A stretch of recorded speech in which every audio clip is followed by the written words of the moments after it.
regulations which are on the screen behind me.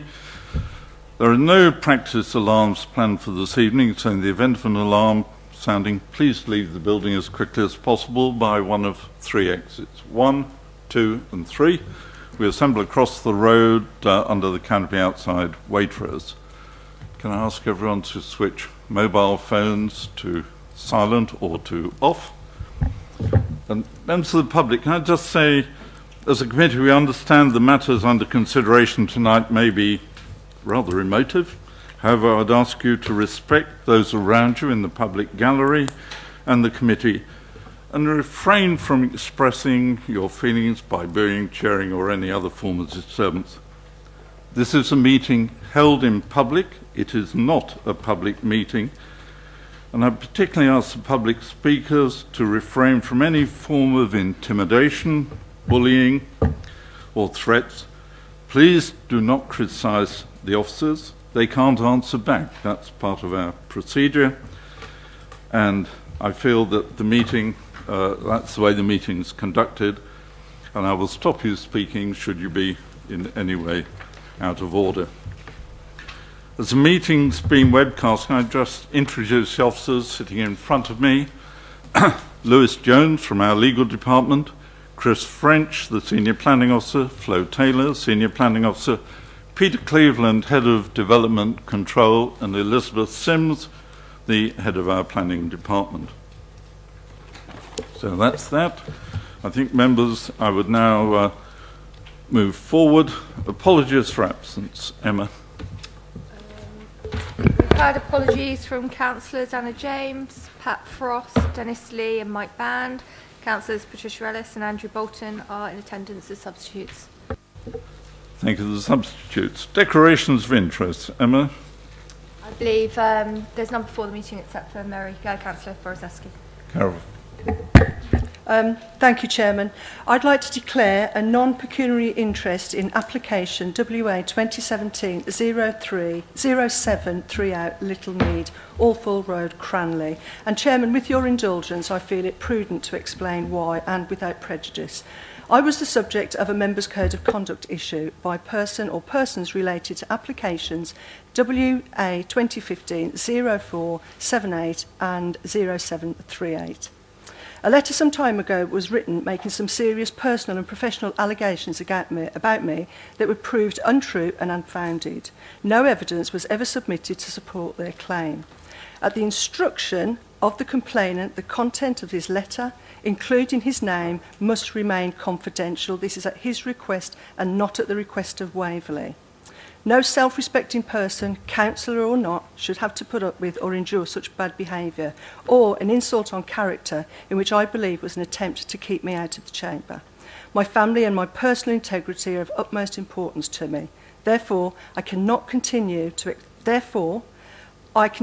pursue and explore my options and for a withdrawal of the allegations and an apology.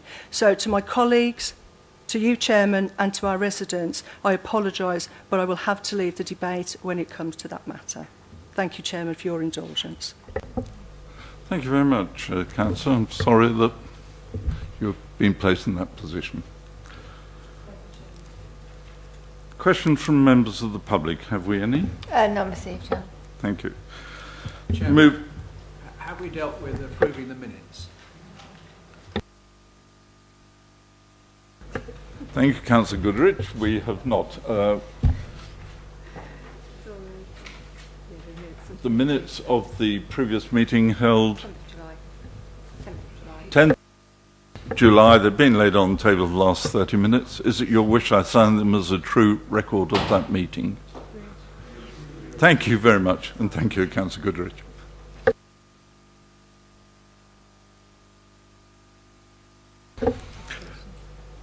The application for Planning Permission A1 WA 2015-2283, land on the west side of Green Lane, Badshot Lee.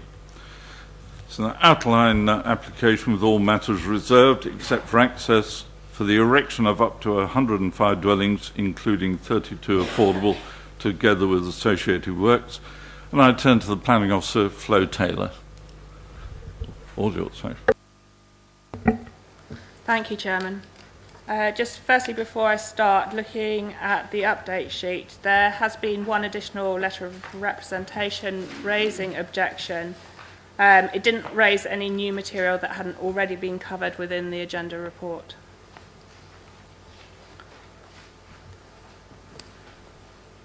Starting off with the location of the site, it's located to the south of Lower Webburn Lane and the west side of Green Lane. It comprises a green field with a very gentle slope running from north to south. There's a public footpath which runs east-west to the south of the site, just where I'm pointing here, which links Green Lane with Webburn Road, which is over here. There's residential development bounding the site to the north on Lower Webburn Lane and the west on Wentworth Close. The eastern boundary is formed from mature vegetation which separates the site from Green Lane and the electricity depot and substation to the east. And to the south of the site is an agricultural field which is also within the applicant's ownership.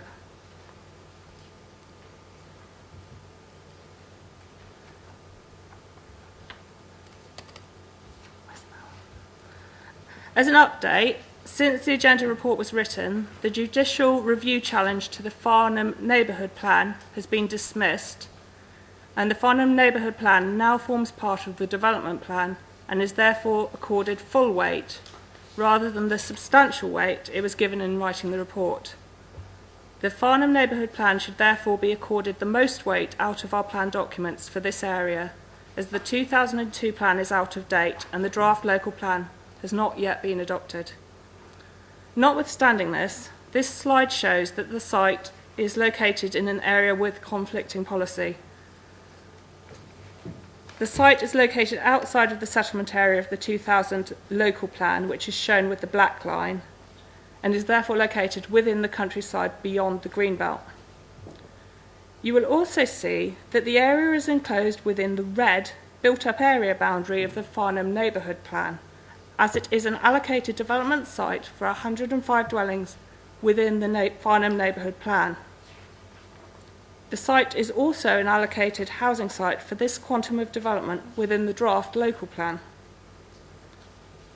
Whilst the site is located within the countryside, you will also notice that the proposed development would be seen in the context of the built form to the site's north and west, and would effectively comprise infill development, and therefore harm to the countryside, and also the strategic gap would be limited.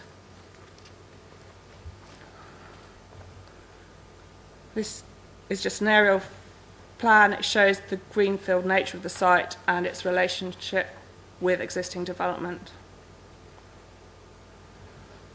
Looking at some site photographs, on this slide it shows images within the site. The top left shows views northwest across the site from the southeastern corner, and it also shows the Lower Webburn Lane dwellings towards the rear of the image. The right-hand image shows a view south across the site from the northern boundary, and bottom left shows a view across the site with Wentworth Close dwellings in the background.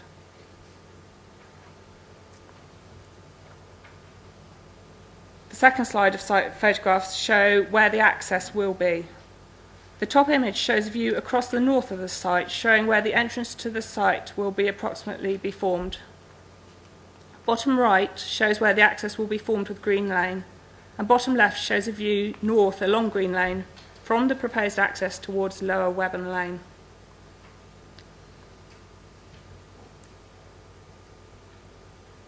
This plan shows how the proposed amount of development could be accommodated within the site to demonstrate the achievability of the proposal.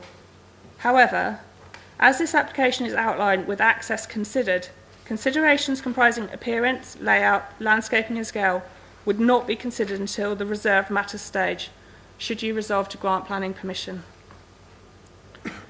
In terms of density, the proposal would be for 31.9 houses per hectare, as established by the quantity of housing in the Farnham Neighbourhood Plan policy. The neighbouring site to the west, here, Wentworth Close, has an approximate density of 26 houses per hectare. Notwithstanding these differences in densities, at the reserved matter stage, it would need to be demonstrated that the level of housing could fit appropriately on the site with high quality design.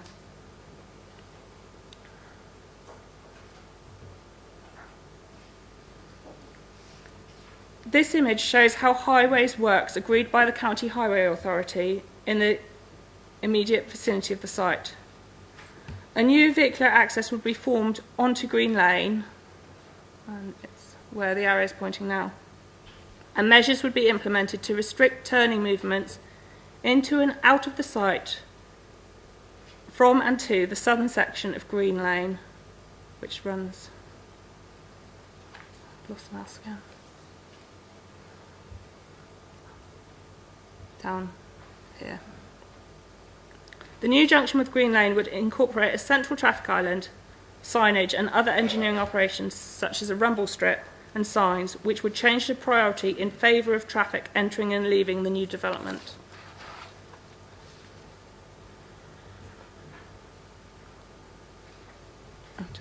Also on this, between the site and Lower Webburn Lane, Green Lane would be widened to 5.5 metres with a 2 metre wide footway to its western side, which would tie into the existing footway, and appropriate visibility displays would be created with Lower Webburn Lane. Moving on to determining issues, the principle of development and the appropriate location of the site has already been discussed. In terms of housing land supply, 100 homes on this site are included within the current 5-year housing land supply calculations. If planning permission is refused, these would need to be removed from the calculation, which would affect the Council's 5-year housing land supply. The proposed housing mix is broadly in line with the 2015 SHMA, and 30% affordable housing would be provided on site in accordance with the draft local plan policy. I've already covered access, and other surrounding highway improvements would be secured by legal agreement. The indicative plans show that a policy-compliant level of parking could be achieved. However, this would be considered at the reserved matters stage. An appropriate SUD scheme has been secured, and the lead local flood authority is satisfied with this. In addition to highways contributions, contributions have been secured towards early years, primary and secondary education, sports pitches and changing facilities. Agreement would also be secured towards the future ownership, management, maintenance and financial responsibility for the open space and play space. There would also be a contribution towards the Farnham Park SANG in lines with the Thames Basin Heath SBA avoidance strategy. In terms of visual and residential amenity concerns, these would be considered at the reserved matter stage should planning permission be granted tonight. The application is therefore recommended for approval, subject to a legal agreement and conditions 1 to 18 and informatives 1 to 30, as set out on pages 79 to 93 of the agenda. Thank you, Chairman. Thank you very much indeed. Barry, would you care to take your seat? Yes, yeah, I understand. Barry Devlin joins us from the legal department. This item is subject to public speaking. I think the procedure has been explained to you, so call first on the objector, Ian Shanks.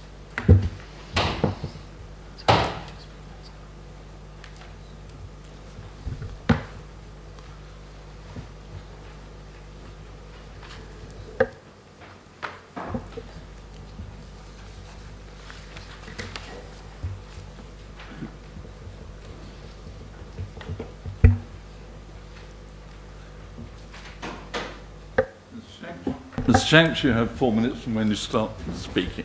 Thank you. Thank you. This proposed development, 105 houses, is being built on a floodplain, also on the strategic gap between Webburn and Bagshot Lee. It's only got one entrance and exit, which is very narrow, onto from Green Lane onto Webburn Lane. The proposed 105 houses will probably incur 150 to 200 cars per day going from the entrance from Green Lane onto Lower Webburn Lane. This entrance is also used by the Southern Electricity Board, who are exactly opposite the proposed development. This is being extended at the moment, and they're working 7 days a week to complete the extension. This has already been extended once, because what happened was the Southern Electricity Board had a big depot at Aldershot, which they sold off for development, and consequently they moved to this substation. So it's been going to be developed twice, extended. They've got very heavy vehicles coming in and out of this entrance. Lower Webben Lane has had bollards put up on the green strip running down the side of the road, so people can't park, so they now park on the road. The traffic lights at Webben are on a 4-phase system, whereby when you're going up Lower Webben Lane from the development, a maximum of 6 cars can only get there on a good day. It is also on a hill. There are 4 schools in the area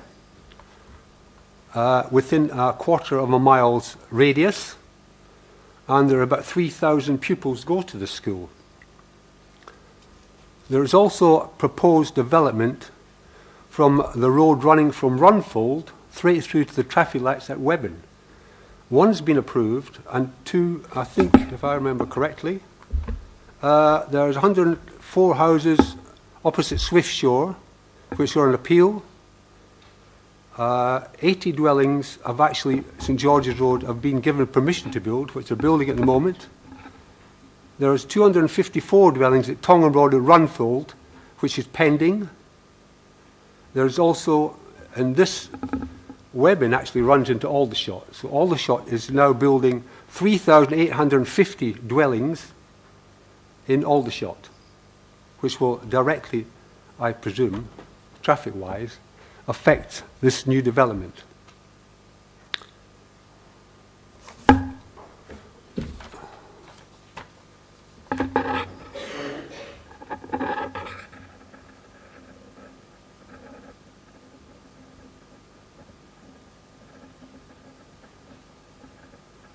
I think that's all I have to say. Thank you. Thank you very much indeed, Mr. Shanks. I now call on Ian Towby, the supporter of the scheme.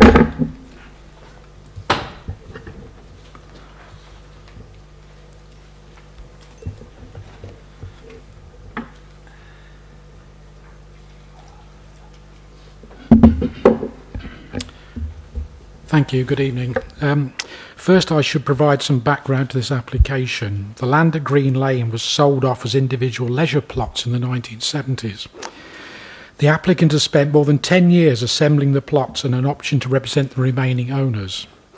Having achieved that objective, the submission of an outline application was delayed until it became clear that the site was going to be identified as a housing allocation in the draft Farnham Neighbourhood Plan and Waverley Local Plan. The erection of up to 105 dwellings on the site is now confirmed by the Neighbourhood Plan, which are proceeding to adoption following a successful referendum.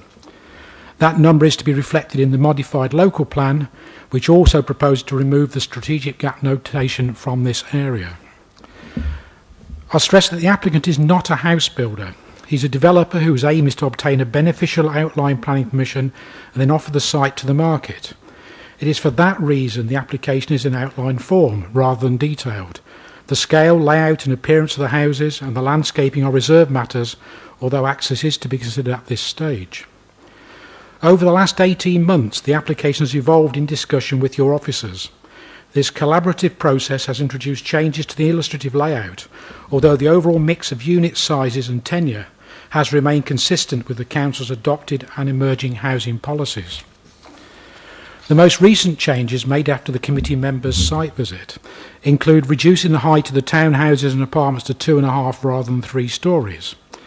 These units are included in the illustrative scheme to create a varied architectural appearance and to accommodate the required proportion of smaller 1- and 2-bedroom units. But again, I stress that this is an outline application and these are not definitive house types. The design of the vehicle access from Lower Webben Lane and its offset junction with Green Lane has been agreed with Surrey County Council engineers. Again, I point out that Green Lane is a public highway despite its poor state of repair, and it is not within the applicant's ability to stop vehicles using that road. The surface water drainage strategy has also been agreed with the County Council. Financial contributions towards off-site highway improvements have been proposed and accepted. These were proposed by the Surrey County Council. And on-site car parking is shown to meet the required standard. In the revised illustrative layout, no buildings are located beneath the overhead electricity lines, taking account of the extreme cable swing. This approach has been discussed with Scottish and Southern Electricity, who provided very valuable technical assistance to the scheme's architect, and the most recent amendments to the layout to reflect that advice. To summarise, the applicant delayed the submission of this application until it was clear that the site would be identified as a housing allocation in the emerging neighbourhood and local plans. Following submission, lengthy discussions with your officers and external consultees have successfully resolved all of the technical issues. The site is now included in the neighbourhood plan for the provision of up to 105 new homes as per the application, and will deliver much needed market and affordable homes. On that basis, I ask that the application is granted as per the officer's recommendation. Thank you.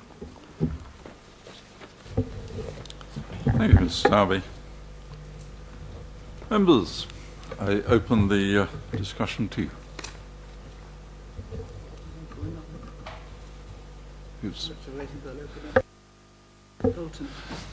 Councillor Bolton. Thank you, Mr. Chairman. I've got a question about the exact definitions on page 5.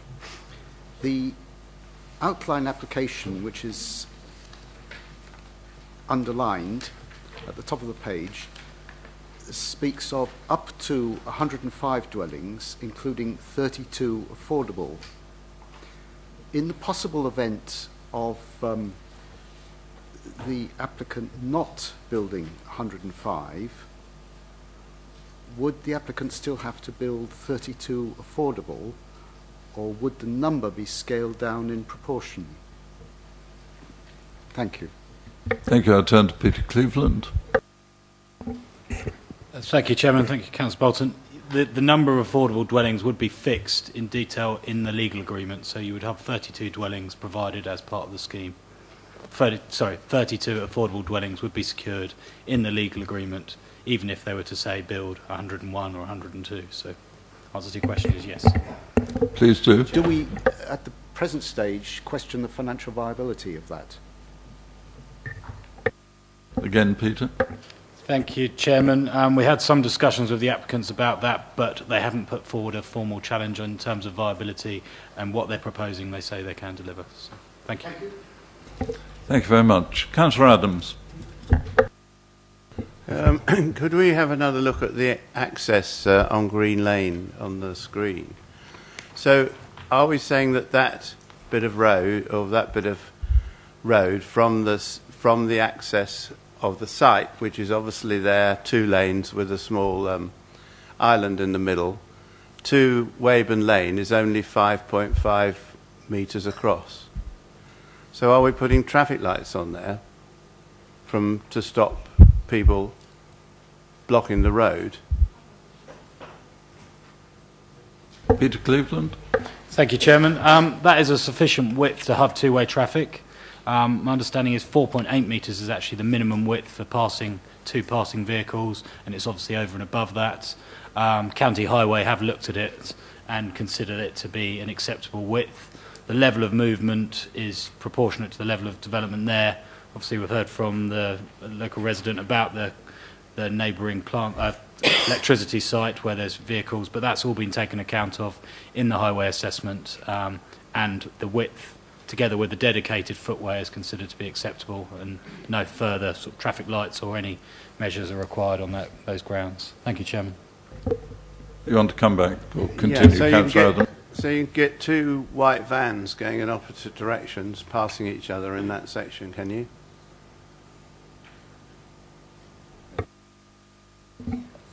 My understanding is two white vans. I don't think you'd get 2 HGVs, but I'd have to take advice from the County Highway Authority on that. But they found it to be acceptable, and the conflict, given the level of development, is likely to be minimal. And if they have to wait, it will be clear of the main highway if they will have to wait for one another.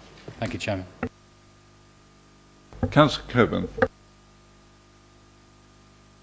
Yes, thank you, Chairman. I just really wanted to say something as somebody who's obviously been heavily involved with the neighbourhood plan. This is a site that's included in the neighbourhood plan, and which went out to consultation twice before it went to the final consultation. And we do understand the difficulties with access, and these will have to be obviously dealt with as we go through the planning. But I'm actually more worried about the next stage than the outline stage, because like many of you sitting in this chamber, we have been very disappointed with the next stage. So what I want to do tonight, please, even though this is an outline application and the only, if you like, matter for debate is access, which is quite right, I would like to see if we can put down some informative, were we to grant permission, to say that this site, like all the other sites in the neighbourhood plan, have a design brief and are supposed to be developed with the local community groups, the local councillors, and perhaps Peter and myself.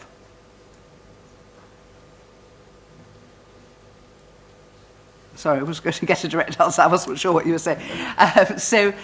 You know, I'm very, very worried. I think most of us have been disappointed, shall we say, with what's come in at reserve matters. And when we have a site here, which is sensitive, like most of the sites that we're looking at the moment, if we can have reassurance that when we're looking at, as we are at the moment, one matter only, which is access, that we are not giving away our right to discuss a better scheme. The scheme is quite clear, it's up to 105. But if there are discussions with the local community and it comes out that 103 is better and the mix of housing or the tweaking, then I really would like some comfort, please, at this stage that if we were to grant, we could put in, I say the word informative, I have no idea what the word really is, that, you know, future discussions between whatever we decide tonight, if we decide to grant it, and a reserve matters application are dealt with very sensitively. It says it in the neighbourhood plan that it shall happen. We haven't stressed really the work with community groups, but if you are going to respect the character of Webburn and Bagshot Lee, which is what we're trying to do on a site such as this, then it's so important, please, that we can have local input between the two phases. It applies across the board, but we're just looking at this particular site. Thank you, Chairman. Thank you, Councillor Coburn. Can I just say that it's exactly what I'm going to say myself, that I would like to see the developers come forward for a pre-application session and to discuss it with the local members and with the local associations, the resident associations, or in Bagshot Lee. So, continuing. Councillor Goodrich. Thank you, Mr. Chairman. It's really a question and comments about density. Just firstly, for clarification, it says in the Farnham plan that, or the Farnham neighbourhood plan, I think, that be allocated for around 100 homes. It's also been mentioned that it was 105, and I'd just be grateful if, just for clarification, what the Farnham neighbourhood plan says as to the number of houses. Is it 105? Is it 100? Certainly. Can I ask? Oh, sorry, Peter's got the page as well, so I'll let the officers answer. He's got his page. Thank you, Chairman. Thank you, councillors. With the policy in front of me, it refers specifically to 105 dwellings in the neighbourhood plan. And as I understand it, and Elizabeth will correct me if I'm wrong, but the local plan, which also allocates it, has been amended through the minor modifications to refer to 105 as well, to ensure consistency across both policies. That's helpful. And is that around 105 or exactly 105? And if it was exactly, then I would sort of wonder how we work that one out. It says approximate capacity, 105 dwellings. Thank you, Chairman. Thank you. Could I then go on? Because reference is made to, for example, on page 28, to under infrastructure, where there was an objection to 120. Now, I assume this application originally or during pre-discussion stage or some stage or other referred to 120, which has been reduced now to the 105 or up to 105. And I just wanted to clarify that because clearly I think the principle of development is something which is difficult to oppose. And highways, with the greatest respect to Mr. Shanks, the Highway Authority have basically considered the width, the traffic flows, the rush hour traffic and everything else, and have basically said they're happy. Therefore, to come up with an objection for highways is going to be very difficult, if not impossible. Thank you. Flo, do you want to come back? Thank you, Chairman. Just regarding the 120, when this application was originally submitted in 2015, towards the end of 2015, it was an application for up to 120 dwellings on the site. It was subsequently reduced down to up to 105 dwellings to coincide with the Farnham Neighbourhood Plan. So that's why a lot of the earlier representations were at the beginning when it was for up to 120. Elizabeth Sims. Sorry, Chairman, just to add to the point about the plan allocation numbers for both the neighbourhood plan and the local plan. The plans give an indicative capacity of the sites, but of course, with any site, the acid test is, can that level of development be adequately accommodated on the site through a planning application? So it gives a broad number which is acceptable in principle for policy making terms, but in the end it is your judgment as a planning committee as to whether or not the scheme that come forward has adequately demonstrated that number can be achieved. Of course, with the outline application we're still talking about the principle, which is why at reserved matters it may be that a slightly lower number will be the appropriate one. Thank you, Chairman. Thank you. Councillor Barn. Thank you, Chairman. Well, first of all, I support the view that we ought to be involved, as the Vice Chairman has said, with the local people. We have a situation where the supporter of the application clearly stated that it was the plot will be sold on to an unknown party at this time, and therefore there's clearly no understanding of what that party is, what their views are, what their track record is as far as we're concerned with how they develop, and therefore we need to give a level of control so it doesn't keep on going backwards and forwards between us and them at great expense to everybody and doing that. So I think that there was only a few of us who actually went on the official site visit, if I'm correct, and the one major concern that we put forward was the problems of the power lines. That seems to have been addressed. Whether that's reduced or bunched up the dwellings numbers, I can't remember. I haven't got the other drawing with me, and you haven't shown us the other drawing, but I don't think it's necessary because, as you say, it's outline. There's concern also about comparing with adjacent areas and saying the density is lower in adjacent areas. Well, how many affordable houses are in the adjacent areas? And therefore the types of mix of properties on this one are different, I would suggest, to the adjacent areas, which will create a higher density overall, but the main dwellings will perhaps have a similar amount of space as is there already. So I'm comfortable with the idea of the proposed density, bearing in mind some years ago government was instructed that we had to have at least 35 dwellings per hectare. I'm not quite sure how many years ago. Perhaps Elizabeth will be able to tell me and remind me of that. And that went through quite a lot of angst with people, but overall that was the minimum number that we were required to do then. We clearly aren't required to do that now. I'm happy with the density that's proposed. And the safety issue that we all expressed, a few of us on the site visit expressed with regard to the overhead power cables. Thank you, Chairman. Thank you, Councillor. Councillor Story.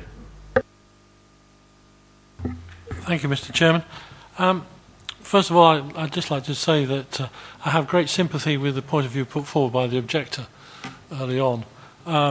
When he described the number of other developments which are going to feed into this particular piece of road, particularly less than, I'm guessing, about 100 metres, is the site of 145 homes just the other side of the railway. Having said that, the site is in the neighbourhood plan, which has been well adopted, and I personally think 105 is just too high a density, but then it's not outrageous, and so I shall be supporting this application. Thank you very much. Just for the record, the other site you mentioned on the other side of the railway line is at appeal at the moment. With the Secretary of State, yeah, indeed. Councillor Hyman. Thank you, Chairman. Yes, I agree with Councillor Story, and I fear that Mr Shanks, Public Speaker, is correct about the cumulative impact of all the local developments on the traffic. How people are ever going to get through the Badshot Lee crossroads in future, I don't know. I'm concerned, actually, in respect to what we've already heard and what we know from the plans of the narrowness of the access there, that this must sound to some people who are here or watching that this is pretty much predetermined. But I think we really have to get the access right before we agree the access tonight. Rather than say, oh, we'll worry about all this stuff later, actually, access is the issue that's in front of us, as well as the principle of development. I've got a number of issues I'd like to address. If we go back to the first page, page 5, if we may. This was raised at the very beginning by Councillor Adams and Councillor Goodridge, I think, or it may have been Andrew. Outline application at the top, this describes it as an application for 105 dwellings, including 32 affordable, but recommendation A says provision of 30% on site. When they seem to me to be that does, from what I've heard, appear to be a contradiction in terms. 30% is going to be different, probably, so I don't know whether that needs to be sorted. I also look at recommendation A, and I see a contradiction in there with page 13, which is a requirement for SANG. Actually, it doesn't mention on page 13 either the SAM, Strategic Access Management and Monitoring contribution to Natural England and the Joint Strategic Partnership Board. That's not mentioned at all in recommendation A, so I think we'd have to have an alternative recommendation there in order to, if we're allowed to change what's in front of us, perhaps we just simply have to refuse on those grounds, and we'll be very happy to do so. So that, no mention in the recommendation A of a SANG contribution or SAM contribution, which would be strictly necessary. So as it stands, I'm absolutely certainly voting against this unless we have an alternative recommendation. In respect of the principle of the development, well, I'm going to vote against this because I still haven't seen any evidence from Natural England, so it's contrary to Circular 06/2005 and therefore NPPF paragraph 113. As far as the access, 4.8 metres, that's the width of 2 parking spaces. A parking space in Dogford car park, anywhere else, is 2.4 metres. If you're telling me that we're going to be having vehicles going around corners, roads that are barely wider than that, or trying to get a car and a fire engine past each other, I really don't think we can, that I can happily feel like we can agree that as access tonight. So although I know the county highways turn a blind eye to this sort of thing every time, unfortunately, I don't know why. I'm not happy to put my name to agreeing to that without it being sorted out. I'm certainly going to be voting against this on those terms. But before I do want to just talk about flooding and the SUDs. I understand that SUDs have been agreed for off-site because they're in the field, further the next field, so to speak. It's not actually split off. The other side of the footpath, the public footpath that's across it. I understand that that's also in the same ownership, and there's a proposal to have SUDs, whether that be soakaways or swales, I don't know, on that part, so off-site. I want to know what changes have been made since this came to us in detail, the detail of the changes made since this came to us and was withdrawn 3 weeks ago, I think it was. And I'd also like to know what exactly, in respect of the overhead power lines, I mean, I don't like this density as it is. I think it's just too much. I'd want this down at 90 or 80 or something like that because it looks to me like those power lines are far too close to the nearest buildings, even with sway. Can you tell me what that gap is between, if I stood under that power line and wandered over to the edge of that house, what would the actual gap be? How many paces would it be before I got to it? Because it doesn't sound very good to me. So if you can clarify that, please, and tell me what the exact changes are to the scheme, I'd appreciate that. Thank you, Chairman. Thank you. Do the officers want to come back on that, or shall I turn to Councillor Foresky first? Yeah, Councillor Foresky. Yes, thank you, Chairman. I do appreciate that this is a very sensitive and delicate site, and one we've visited before, but I think it highlights the importance of what Councillor Coburn has just said about including some type of informative or conditions to ensure that when we look at reserved matters coming forward, they do take into account a wider community and their input, because I think now whilst the density, I agree, and Councillor Hyman makes some very valid points about the access, and I agree with many of my fellow councillors what they say about the density, but we are where we are in terms of having looked and accepted many applications with access which is deemed as poor, but they still have gone ahead. But I can't ignore the fact that the neighbourhood plan for Farnham has now been adopted, and I congratulate you on your success. 4 years of hard work where people have had their say from a number of stakeholder groups.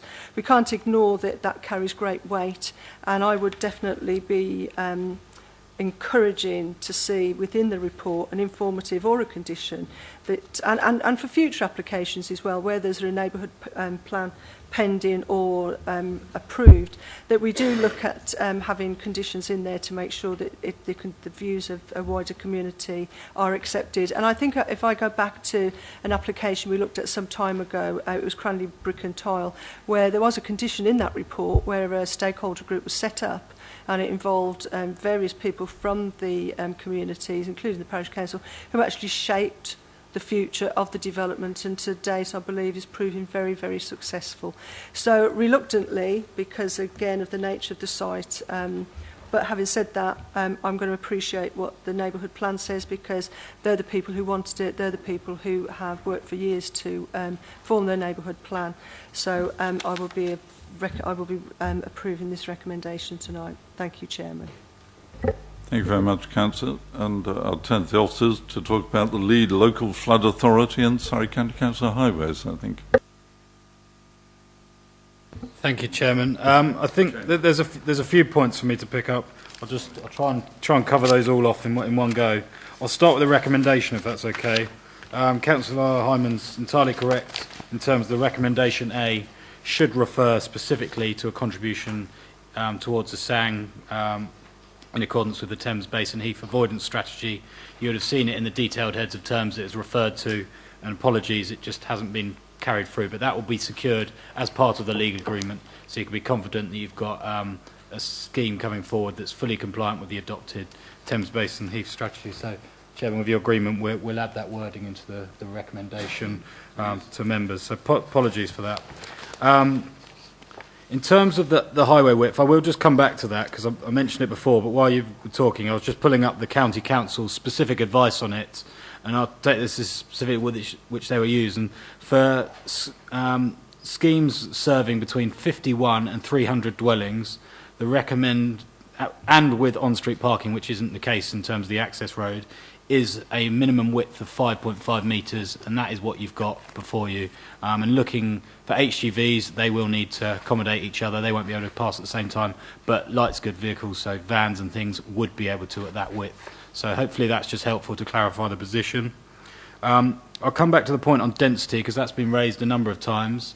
The neighbourhood plan actually says it should be around a density of 35 dwellings per hectare, We're obviously below that with what's in front of you with 31 dwellings per hectare. So you've got that clear steer from what the neighbourhood plan says as the adopted local plan. Specific measurements were required with regards to the overhead power lines. What we've got is advice of what they need to achieve. This is an outline application. We've got an indicative plan that says the 12.93 metres is achieved, which is the advice given in the report from the utility providers on page 76 of your agenda. This is not a detailed plan, so we're not going to measure that plan and give you that detail, but they will need to achieve that going forward. Just going through. In regards to the informative, I'm very happy to put on a appropriately drafted informative requiring them to engage with the requirements of the neighbourhood plan, to engage positively in terms of the detailed design, and as officers we will also positively engage in that approach and bring that together. So we will put some wording in that to remind whoever takes the site forward to deal with that. Hope that covers everything. Thank you, Chairman. Thank you very much indeed. Councillor Monner. Thank you very much, Chairman. I've just got three questions, really thinking forward to the detailed matters application. First of all, I couldn't find it in the papers. Is this site in flood zone 1? It is. Thank you. I've seen the note about the safety zone for dwellings in relation to the high tension lines. Is there any guidance on the provision of young children's play areas underneath them? That's the one part of the current indicative outline that appears to be the case, but perhaps you can confirm whether that is what the intention is. I'm afraid I don't know what the specific guidance of it is. They will need to comply with the specific guidance at the detailed design stage.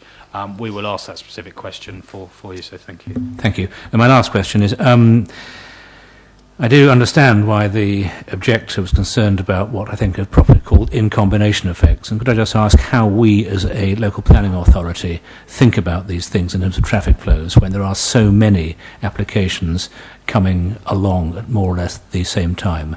I couldn't see any comment on that in the report. Peter again.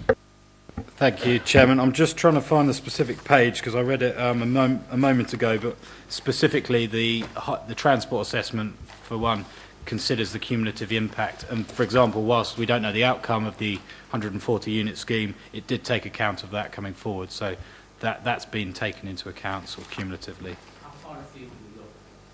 If there's a lot of building in an adjacent borough, does that get taken into account as well? They will need to take into account development or the junctions this development is likely to impact on, as well as those other developments. I can't give you the specific quantum, but that is what the county highway will look at, which junction effective, which other ones will impact on that, and they will factor them all in together cumulatively. Thank you. Thank you. I just think of the high tension wires that we had another application a short time ago, I think on Western, where the developer undertook to bury the power lines. That would be my preferred option, I must say, to overcome all the objections at all. Councillor Harman, you want to come back very quickly? Thank you. Oh, Councillor Holder first, sorry. Yeah. Thank you, Chairman. My question relies on the power lines, and I'm just wondering, I know they don't go directly over the house in the bottom right-hand corner, but have any measurements been taken about the radiation of the electric? So there would be distortion to television and things like that from proximity to that power line. Peter again. Thank you, Chairman. I don't think there's anything else I can add to what we've put into the report and the guidance provided by the utility provider. There's, that's a consideration they will need to have taken account. They've provided that sort of safety area that they need to avoid. I can't give you anything further more to what's in the report before you. Thank you, Chairman. Thank you. Councillor Coburn. Thanks for letting me come back, Chairman. I just wanted to say very briefly, there is a specific policy in the neighbourhood plan that prohibits development on that Lower Webburn Lane site to avoid coalescence of two settlements. So that is going to be a big test of the plan that's currently with the Secretary of State. So although it is at appeal, there is a specific policy that sort of prohibits development on that site. So, as I say, we'll wait to see and hope that the neighbourhood plan has some control over the number of houses in this area to limit the traffic, because that was the whole point of the plan. Thank you for letting me come back. Councillor Hyman, you want to come back? Thank you very much, Chairman. I'm not entirely sure whether I fell asleep for a moment. I don't know whether I got an answer to the question of the specific changes that have been made since since it was withdrawn from this committee 3 weeks ago. If you could remind me of that. I still have the concerns in respect of the off-site SUDs, which is that this site is well known for waterlogging, getting very wet. It may be, I think Cranley's seen this a lot over the past months, but we've seen from Cranley and Alfold applications that we're being told that there is no flooding, no problem with waterlogging and all the rest of it on certain sites. And we know from personal experience that the Environment Agency's records are, to say the very least, not up to date. They don't reflect the actuality, do they? So, you know, I'm wondering, we will be able to do that at a later date, presumably, as these matters come forwards. But I'm looking at whether we are prejudicing our decision at the reserved matters stage if we agree to 105 homes, which might turn out to be getting a quart into a pint pot here. If we've got the restriction, I mean, with all due respect to you, as chairman, you prefer to see the overhead power lines buried, but that's not the proposal in front of us. They're not saying in any way that they're doing that or they think it would be viable within this scheme. So, you know, we're looking at what we've got, the power lines there. I think I heard you say there was a 13-metre gap, which is, what, from me to over the, at the very most, the other side of this room. From where those, what are, if you go to the site and look at the site, very low power cables where they're hanging closest to the ground. I would think, I'm not sure I would want my kid sleeping in a bedroom that close to those power lines. And certainly, we've got a kids' play area where you're certainly going to have to have a rule that you can't go fly a kite. And I think to some extent we are flying a kite here. I don't like the quart into a pint pot idea that we've got at this site. I will leave just with one question for you, Chairman. Have you kindly tried to get the evidence from Natural England so we could grant these consents lawfully? Have you had Natural England's evidence yet? Thank you. I would turn to Flo Taylor to answer the question on the withdrawal 3 weeks ago and the current situation. Just to clarify the changes, they were only minor amendments. On the plan that's shown in front of you, the orange line that is has been added, sort of running diagonally across the southwest corner of the site, that was added to demonstrate where the line of maximum safety clearance zone was. That was the 12.93 metres, and that Scottish and Southern Energy said there needed to be from the central line of the overhead cables. Now, the proposed indicative location of the dwellings was compressed slightly to take account of that. It's very difficult to see, so it was actually only very minor amendments. In terms of the report, unfortunately, the wrong edition of the report was issued, so there weren't big changes in terms of the applicant. It was changes in terms of the detail of the report. And Natural England?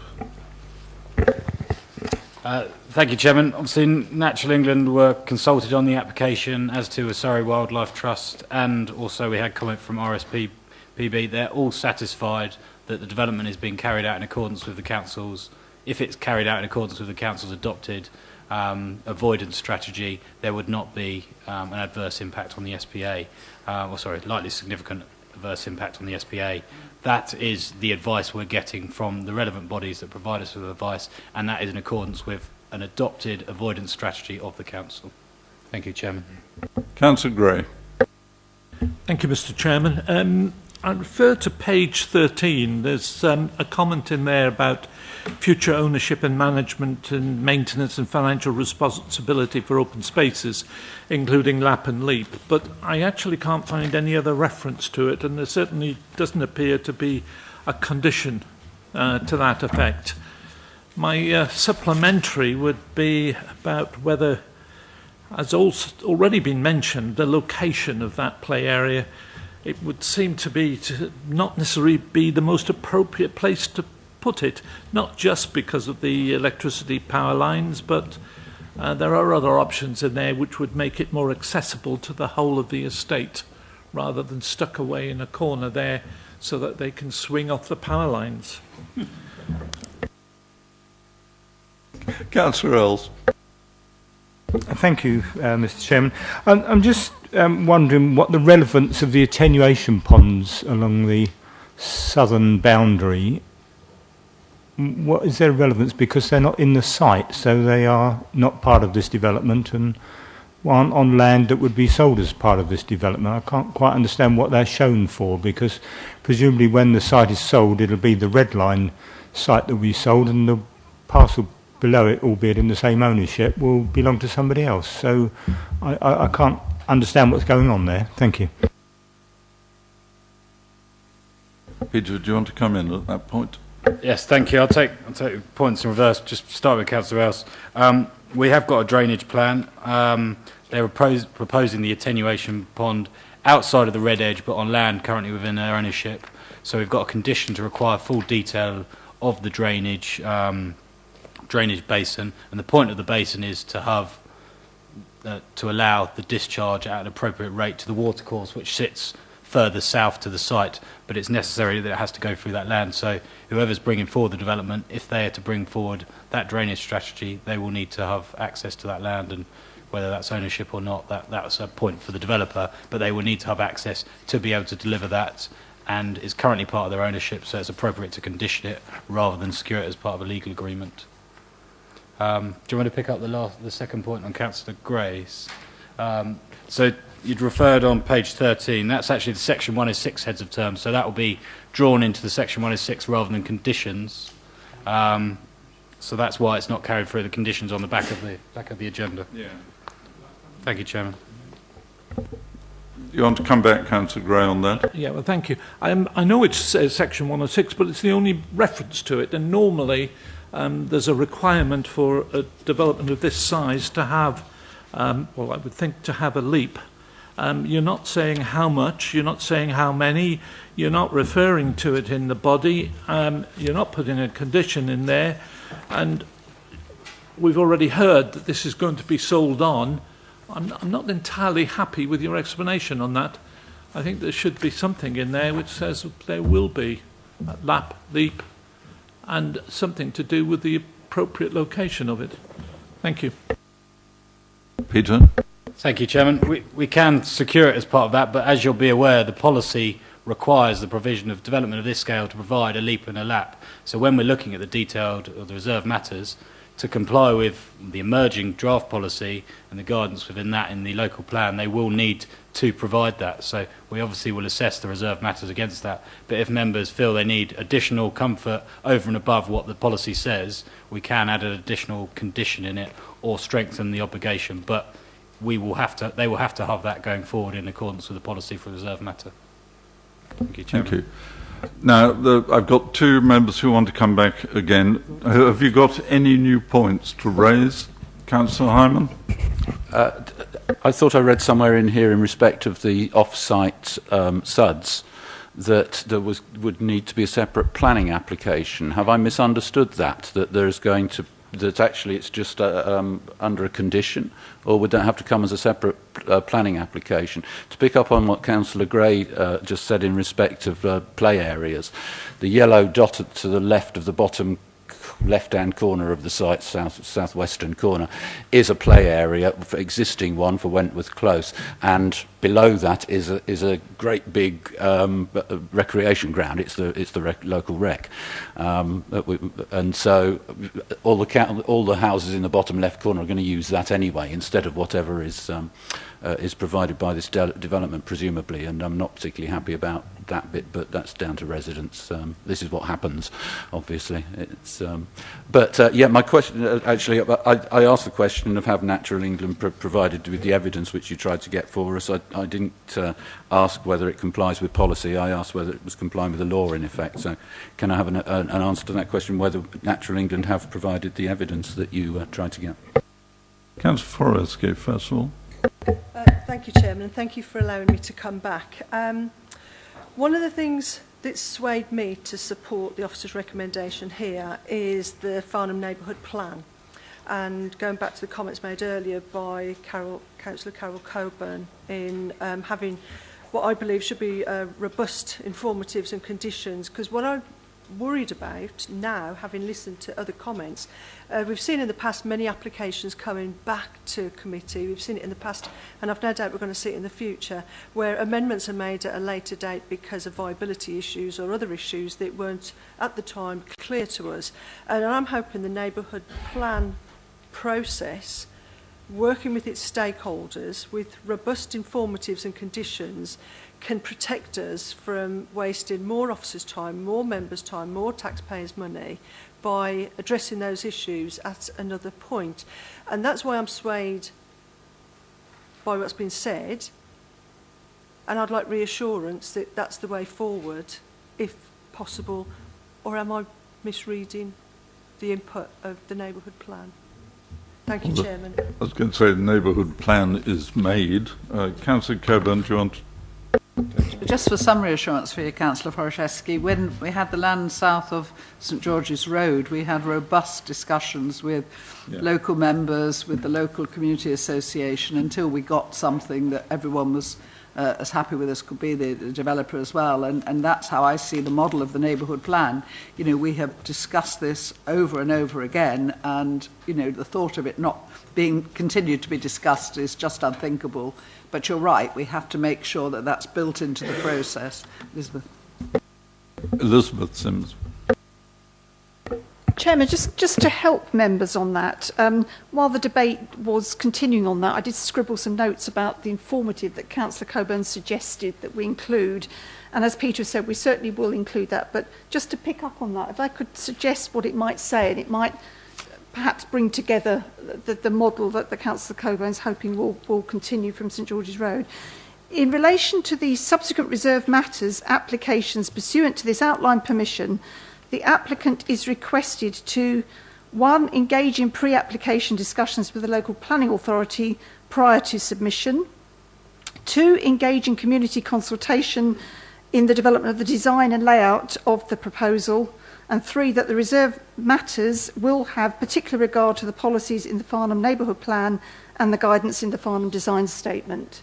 So if you feel you'd like to add to that at all or modify any of it, very happy to, but that's what we're envisaging pulling out of the debate. Thank you, Chairman. Councillor Earls.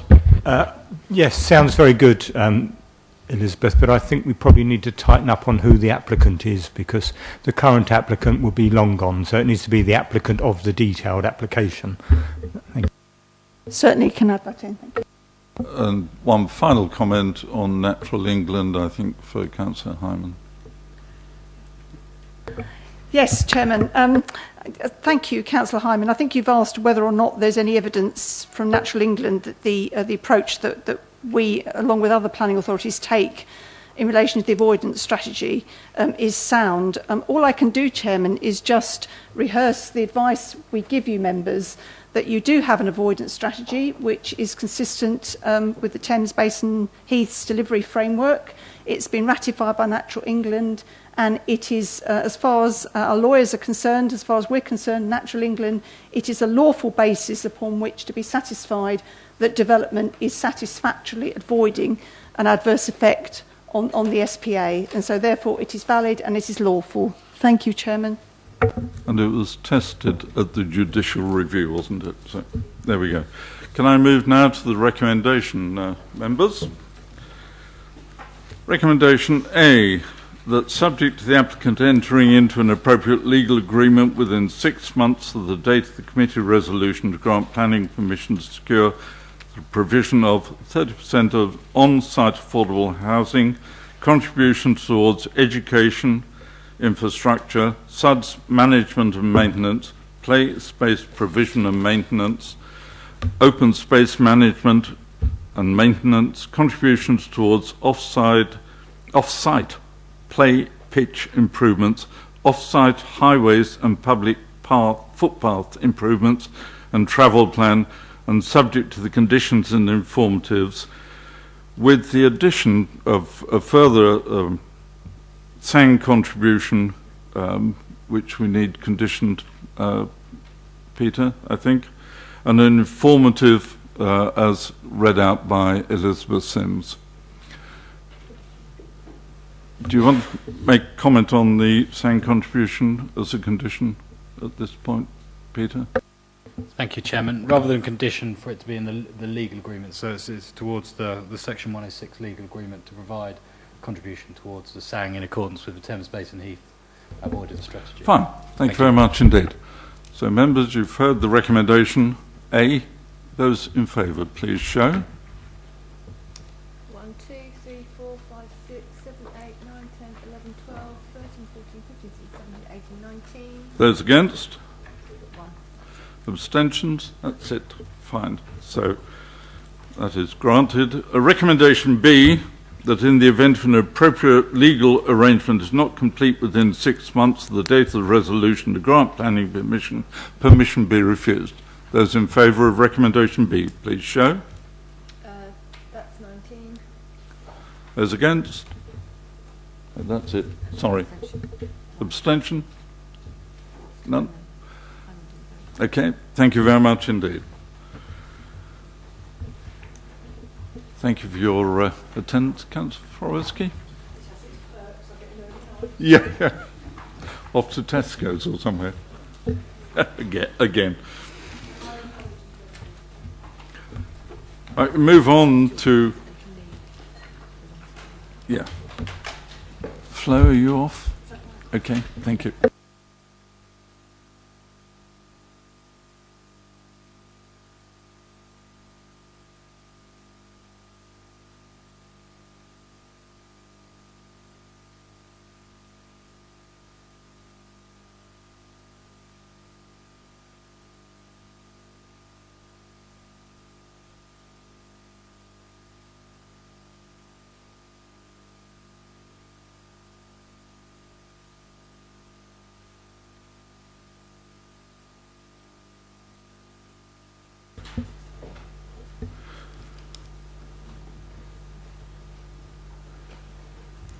Moving on then to application B1, WA 2017-0738, Little Meadow, Alford Road, Cranley, erection of 75 dwellings to include 27 affordable dwellings and associated parking, landscaping and open space, and the Officer Chris French to introduce the application. Thank you, Chairman. This application seeks planning permission for reserved matters of appearance, landscaping, layout and scale, following the grant of outline planning permission under reference WA 2015-0478 for the erection of 75 dwellings. There are some updates which are contained within the addendum and one additional verbal update. The updates relate to details pursuant to conditions. The County Highways Engineer has confirmed the construction management plan and details in relation to movement of earthworks are acceptable. Therefore, conditions 5 and 6 on the original consent can be agreed. The Council's Environmental Health Officer has also requested additional information in relation to the environmental construction management plan. Therefore, the details pursuant to condition 17 on the outline are not put forward to be agreed at this stage. The addendum goes on to set out an amendment to condition 1 on the current application, which is the drawing list. It also suggests deletion of condition 8, as that was a duplication of condition 7 on the outline consent. I have one additional verbal update. You'll see that a an email has been, a copy of the email has been provided. Comments have now been received from Thames Water in relation to the discharge of condition 14 attached to the original outline consent. They've confirmed that sufficient information has now been received to allow the discharge of the foul sewage condition. Therefore, officers are recommending that this condition be added to recommendation B. I'll now run through the details of the application. This is the location plan. The application site is the land outlined in red here. This is a 3.6 hectare site located to the south of a parcel of land which forms part of the residential development of land south of Cranley High Street, and would also be surrounded to the south and west by the West Cranley Nursery site, which is subject to a separate resolution to grant planning permission for housing. The Allfold Road is to the west of the application site there. This is an aerial photograph showing some more context in relation to the location of the site. The Cranley Village Centre is to the north of this site here, and you can see the West Cranley Nurseries, which I'm highlighting here. This is the proposed site plan. The layout is considered to be a positive response to the characteristics of the site. You've got a circular route around the site and pedestrian links as well, which are to the north here, which would allow a pedestrian route through the land south of Cranley High Street proposal, and also pedestrian links to the south. It would be a matter for the reserve matters on the adjoining schemes to ensure that these pedestrian links are carried forward into the adjoining developments. The layout is spacious. You can see there's gaps between the buildings, and they follow a quite a fluid pattern. All dwellings are proposed to be 2-storey in height, with the exception of the apartment block 2, which I'm highlighting here, which would be 2 storeys with accommodation in the roof space. A 15-metre buffer is proposed between the dwellings and the ancient woodland to the north here, and a 10-metre buffer is proposed between the development and Littlemead Brook, which runs where I'm highlighting here. A leap is proposed within the site, and further details have been requested via condition 3 in the officer's recommendation. This is one of the street scenes. You can see the plan on the bottom right here shows where that would run through. It's the southern part of the site. You can see there's a mixture of materials proposed to the dwellings. We have some tar hanging, some cladding, and there's a mixture of gable features and porches on the front of the buildings. The street scenes also give an indication of the spacing between the buildings. This shows the street scene as viewed from the Allfold Road frontage. As you can see, the properties are well spaced, and they would avoid a harsh urban edge to that frontage.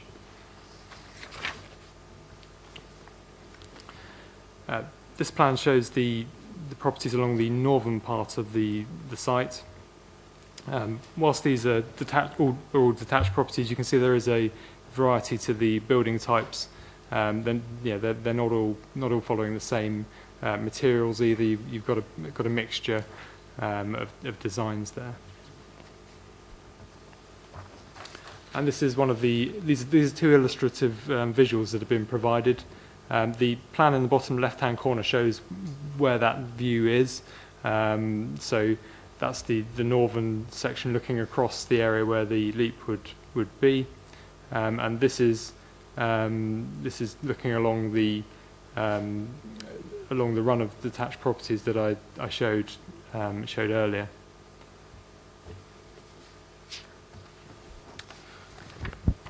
This plan shows the tenure mix which is proposed. So in blue we've got the market homes. The yellow are the affordable housing properties, and the green dots are the shared ownership as part of the affordable provision, and the red dots are showed to indicate the location of the affordable rental units. I've provided some of the elevations here, not all of them. The top left slide shows plots 40 to 43, which are the terraced market dwellings. These comprise of 4 one-bedroom dwellings. The building would have a maximum height of 8 metres. I've also included an elevation of plot 30, which is one of the detached units. It's a 3-bedroom property with a mixture of tile hanging and brickwork. The property would have a ridge height of 7.8 metres.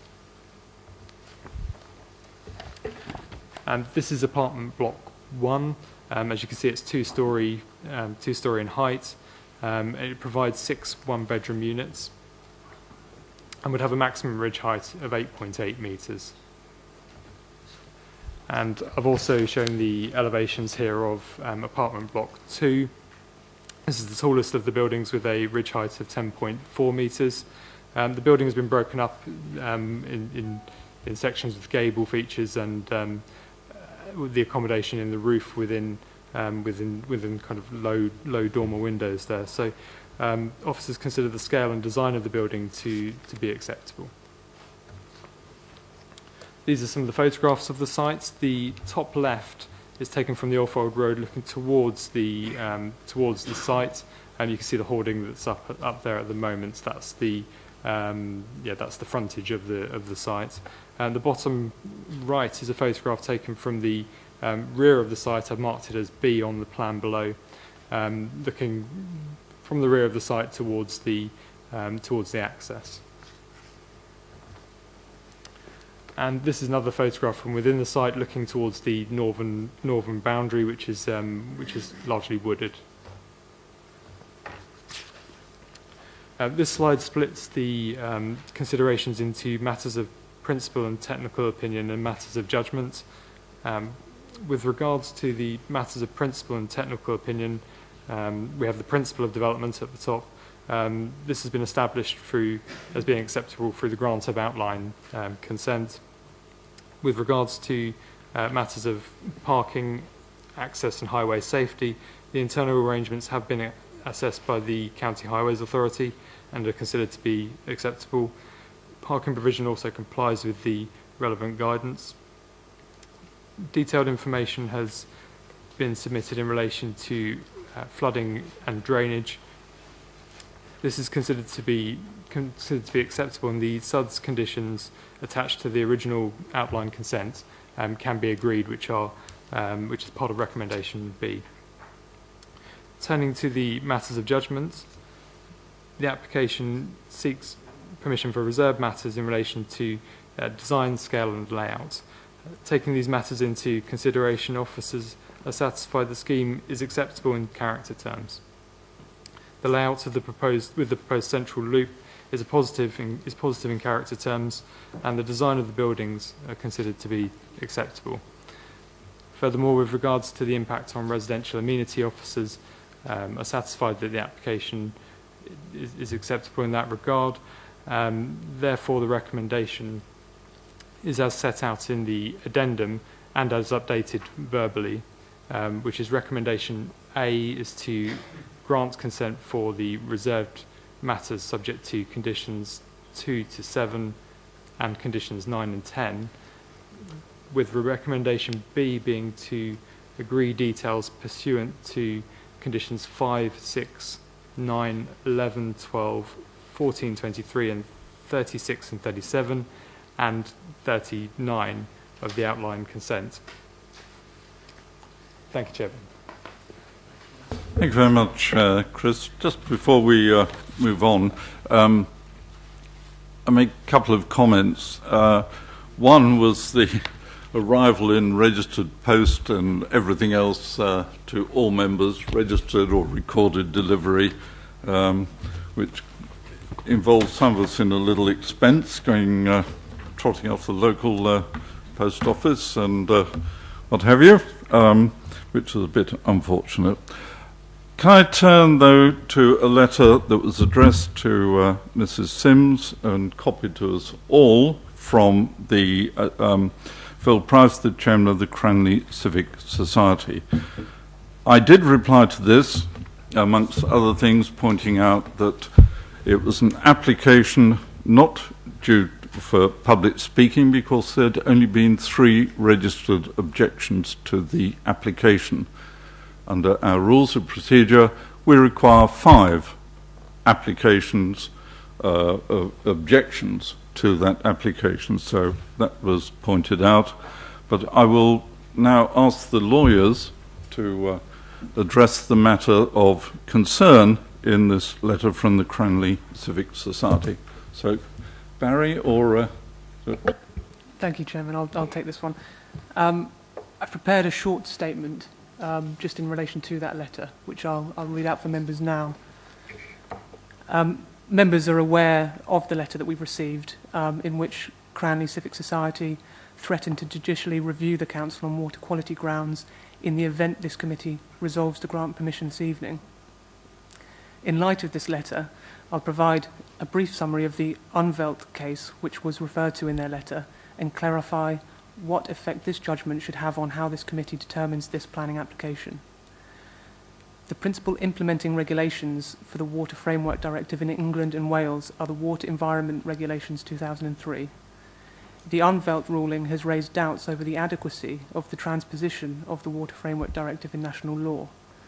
The key part of the ruling states that Article 41AI of the Water Framework Directive is to be interpreted to mean that member states should, unless a derogation is granted, refuse to authorise a project if it may cause a deterioration in the status of a body of surface water or where it jeopardises the attainment of good surface water status. The Council is therefore required by the Water Framework Directive to consider the effect of development on water quality, and this includes taking all practical mitigation measures. Irrespective of this ruling, the Environment Agency remains a principal implementing authority of the Water Framework Directive and continues to be responsible for delivering river basin management plans. These plans aim to achieve the environmental objectives of the Water Framework Directive and will often contain a programme of measures to bring the quality of waters to the required standards. The relevant sewage treatment facility and associated outflows are operated by Thames Water. Their operation of these facilities will be subject to conditional discharge consents granted by the Environment Agency, and such consents will undoubtedly require Thames Water to act in accordance with the objectives of the Water Framework Directive. Therefore, any deterioration of the status of a body of surface water arising out of additional development will result in a dispute between the Environment Agency and Thames Water. The Council will not be responsible for any deterioration so long as it has reasonably and properly considered the impact of water quality and any representations made by the Environment Agency and/or Thames Water when determining planning applications. The officer's view is that the Environment Agency and Thames Water should notify the Council if they think that the proposed development may cause a deterioration of the status of a body of surface water or where it jeopardises the attainment of good surface water status. It is for this reason the Council consults both the Environment Agency and Thames Water on planning applications of this size. In this instance, neither the Environment Agency nor Thames Water objected to either applications on water quality grounds. I would also like to remind the committee that the principle of this development has already been granted at the outline stage. The local planning authority has therefore already appropriately considered and accepted that the scale and nature of this proposal is acceptable in planning terms, and a Grampian-style condition was attached to the outline permission, which seeks to mitigate any potential harm to Cranley waters. We heard earlier that this particular condition is now being discharged. It is not a material consideration in the determination of this reserved matters application. In other words, the principle of the development and the detail is correctly secured by appropriately worded conditions which were applied to the outline approval. In the absence of any objection from the Environment Agency and or Thames Water, therefore, and bearing in mind that this is a reserved matters application, officers do not consider water quality a sound reason for refusal in this case. Thank you, Chairman. Thank you very much, Lewis. I now turn to the local councillor, Liz Townsend. You have 4 minutes, Liz. Thank you, Mr. Chairman. Firstly, I would ask members to reject the 3-storey block of flats. This is not sympathetic to its context. And also request that the 1.8 metre close boarded site boundary fencing be replaced by native species planting where it adjoins open countryside and the ancient woodland, thereby ensuring that the visual harm is softened as much as possible. I would also like to draw members' attention to the ancient woodland buffer zone. The Forestry Commission and Natural England state that this should be a minimum of 15 metres in line with their standing advice, and this was again confirmed on the 7th of June. This standing advice of an appropriate buffer zone includes reference to a planning case concerning an ancient woodland site in West Sussex, where a minimum 15-metre buffer zone was requested by the inspector and endorsed by the Secretary of State. Surrey Wildlife Trust also requested a 15-metre buffer zone. They do not refer to building in the buffer zone. Buffer zones are meant to be a semi-natural habitat and specifically exclude the built environment. In this application, the buffer zone has a road and a swale, which will be harmful. The fact that officers conclude in their opinion that it's not detrimental to most of the trees is missing the point.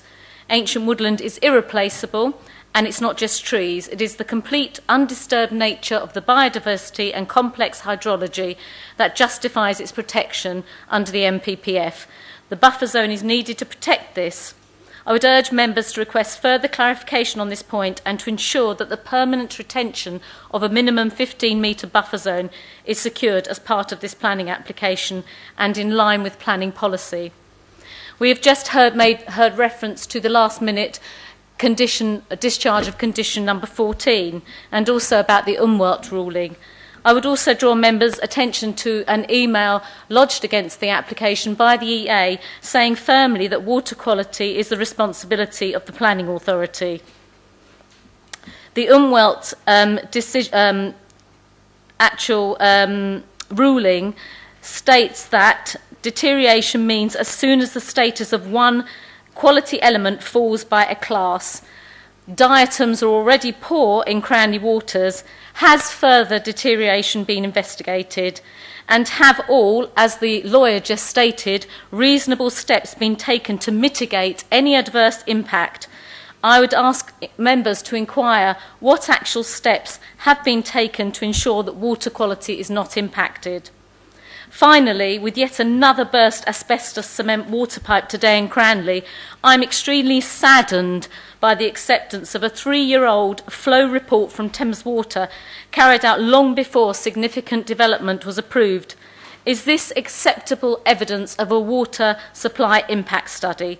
Thames Water confirmed only last week and again on Monday that they need to build a tandem mains water supply pipe from Netley Mill to Cranley, that's approximately 8 miles, to deal with these new developments.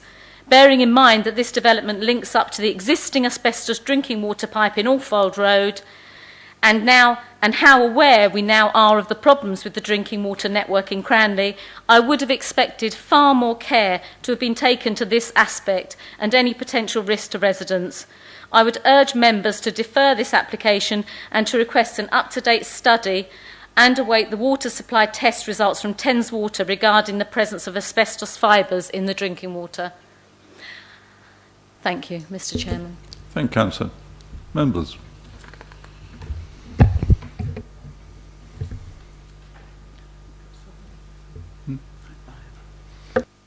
Councillor Byam. I'd like to refer back, Chairman, to the fact that we've had a veiled threatening letter from Cranley Civic Society with regard to this application. I don't appreciate that, and I don't think any of the other members in the room do appreciate that. I'm surprised that they didn't understand the rules with regard to the number of letters of objection that would create the opportunity for them to speak.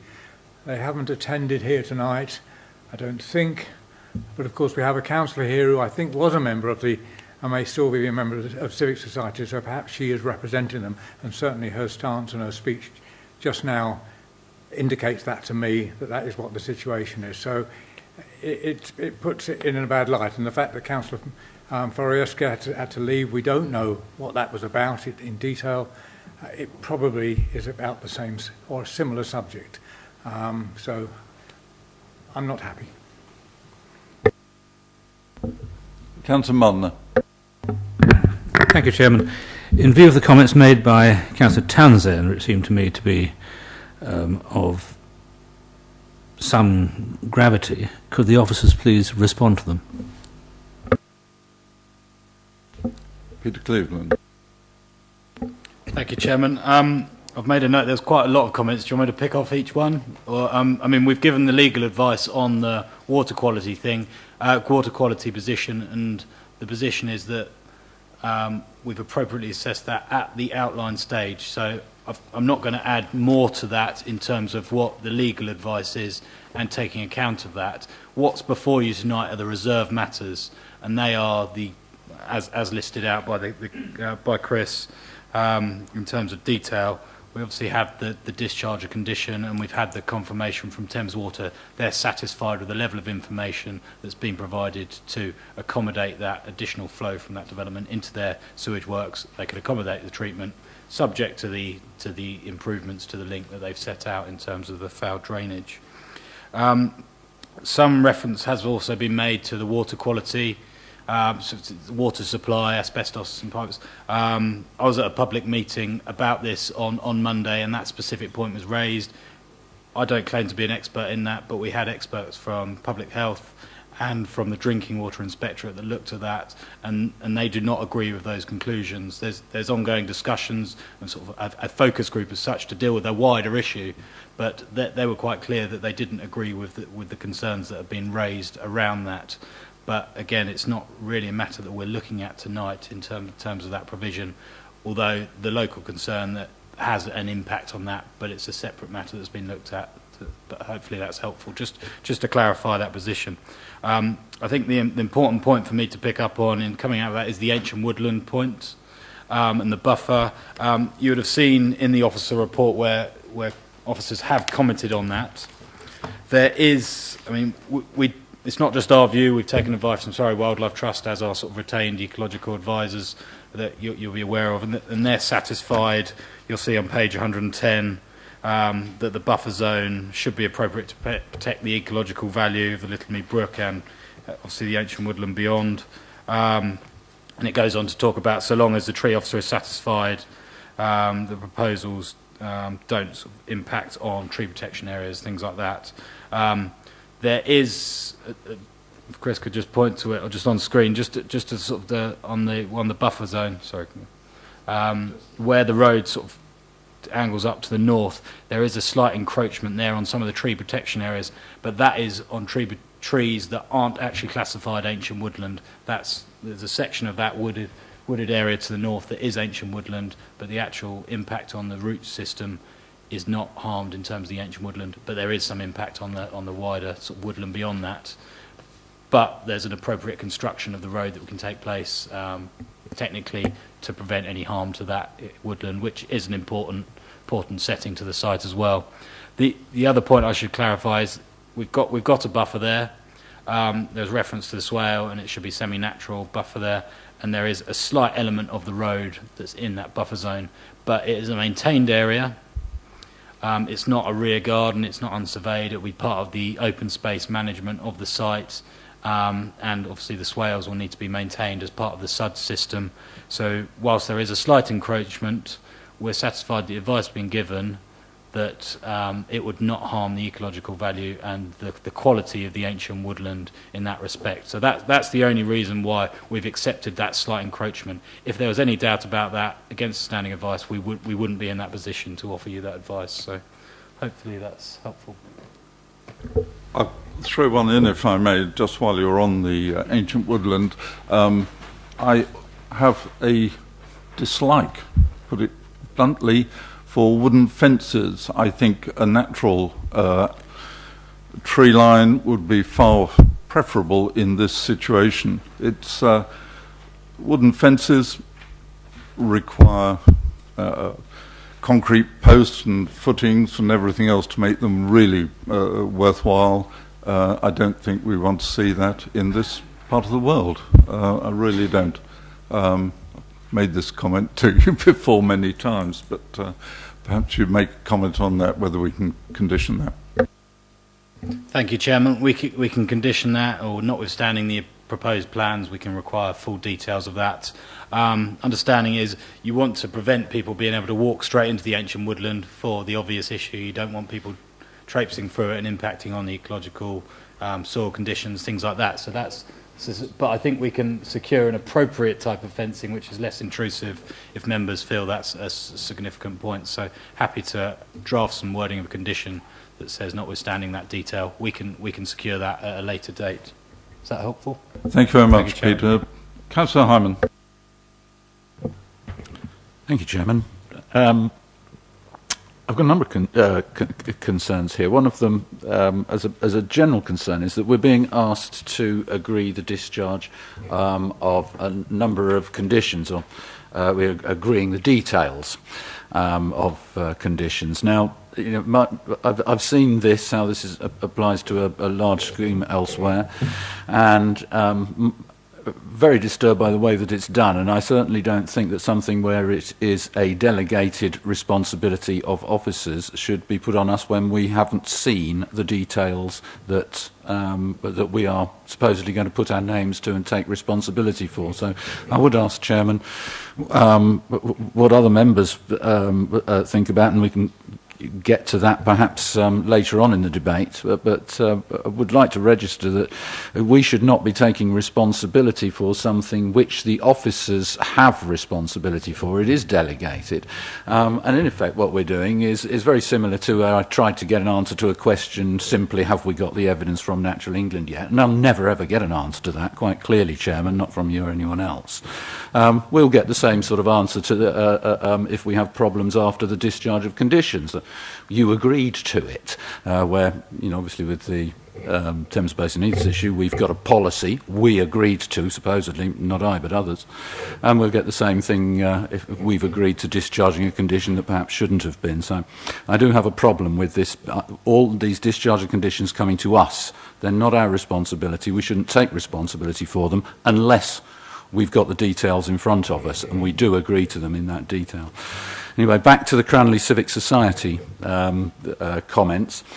In terms of the Water Framework Directive and whether it has the same standing, I don't know, and I'm going to rely on our lawyer's advice on this, so I would ask. Firstly, I heard it said that we as a planning committee have to consider that we have reasonably and properly considered the matter. I don't know to what extent we can consider that. I know that the same way as Natural England, it's been determined, are not above the law. That's been determined in the courts. I would assume that the Environment Agency and Thames Water aren't above the law either. So if they turn around and say, hey, it's okay by us, and we've got the Environment Agency confirming that it is our responsibility, not theirs, I'm assuming that the Water Directive has, the Water Framework Directive, is also, we have to abide, it also has the same catch-all principle attached to it. I asked this of a previous lawyer whether the Habitats and EIA are both, whether the catch-all principle of environmental law applies, i.e. that if we agree to it at the outline stage, when it comes back at a reserve matter stage, if we know that there's a mistake, if we know that we haven't abided by the law fully, or that we don't have the information we should have, or that some mistake was made, then a principle of development cannot have been established. The catch-all principle says you can't establish a principle of development unlawfully. So I want to know, does the Water Quality Directive, does the catch-all principle apply to that in the same way as it does to EIA and habitats related applications? And then the other point, of course, is in respect of the 15-metre buffer zone. I've just heard that, yeah, actually we are in breach of that, but we ought to ignore it. I think that's what I've heard.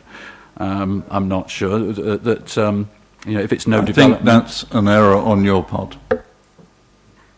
Okay, well, I'd like to have that confirmed, please, that where the road there is within 15 metres, that actually, no, we are quite okay to grant consent to this, because what we heard earlier is wrong. I'd like that to be Councillor Hyman, confirmed. that's not Thanks. natural... sorry, ancient woodland at that point, and Peter Cleveland sorry, pointed could you that point out. out where the ancient woodland is within 15 metres of the... if it is? Yes. Okay. And do that, and then we'll turn to Barry Devlin, I think, to answer. Thank you, Chairman. Just while Barry's arranging papers and bits and pieces, so I'm just looking for this. It's approximately about where the cursor is on the left to approximately about here. It's not fully indicated on that, but it's the first set of woodland, and then the woodland carries on to the north. This is the Barclays site, which members will be familiar with, but there's a sort of section here and section here that adjoins the site boundary, which is ancient woodland, so hopefully that's helpful. Thank you. Thank you, Chairman. So it is within 15 metres of it then? Thank you, Chairman. I think that's what I explained in my last comment on it, that it is, we've assessed it, it is within the buffer zone. We haven't just ignored it, we've taken account of the advice from the ecological impact on that. We consider that is appropriate to have that marginal incursion into the buffer zone, and I can't really add anything more to what I've already said, and we feel we've addressed it and interrogated that point. Thank you, Chairman. Shall we go to the next councillor, Barry, or are you ready to? Okay, Lewis. EC directives. Right. Thank you, Chairman. I think Councillor Hyman's first point was asking about the council having considered reasonably and properly considered the effects of water quality, and this was done at the outline stage. We did have discussions with the Environment Agency, the applicant, and Thames Water, and water quality objections weren't received from either the Environment Agency or Thames Water. And as I said in my advice previously, we did attach a Grampian-style condition to the outline permission to mitigate against any potential harmful effects of the development on the water quality. So I would certainly be satisfied that we have acted reasonably and properly in that regard. On your second point relating to what you call the catch-all principle, I think what you're asking really is who would be responsible if a deterioration did result as a consequence of the development, but correct me if I'm wrong. No, it's a principle which was established in effect for the in UK law by the Barker judgment, C29003 and C50803, which was a similar White City judgment, which both went through the Grand Chamber together from the Lords, and they established that habitats and EIA, a catch-all principle applies. What it means is that if you make a mistake at an outline stage, basically the point is that a development is not fully authorised. I think this is paragraph 99 of the Barker judgment and paragraph 48 of the White City judgment, is that a development is not completely authorised and until the final implementing consent is granted, and that would be so outline is just the first stage of a multi-stage consent procedure. You would then have discharge of the details reserve matters stage. You would then have discharge of conditions, and you haven't actually granted the consent until that very final implementing consent has been granted, and that at any time during that process, if you find that you haven't done things properly, then you must refuse consent. So you can't have actually granted consent in principle at any of the previous... Councillor Hyman, it would have been very helpful if you brought this to the legal department prior to the meeting, so that you had... I did ask for an appointment. I haven't been given one yet, Chairman, sometime ago. If I may... Lewis. To put it simply, we don't consider that an error has been made by the council at the outline stage or this reserve matters application.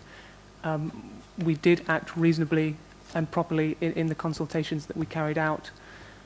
So whilst I'd be happy to go away and look into this catch-all principle and its effect on water quality at a later date, I don't think it is relevant to this issue, because we are confident that an error hasn't been made.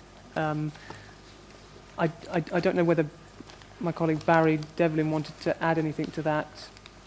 Potentially not, but... Mr Chairman, Councillor Hyman has quoted case law at you. Every case he cited, there's a case with the opposite result.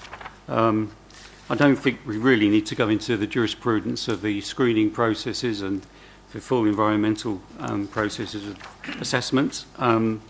We can deal with Councillor Hyman's specific concerns in detail if he wishes to. A meeting is being arranged.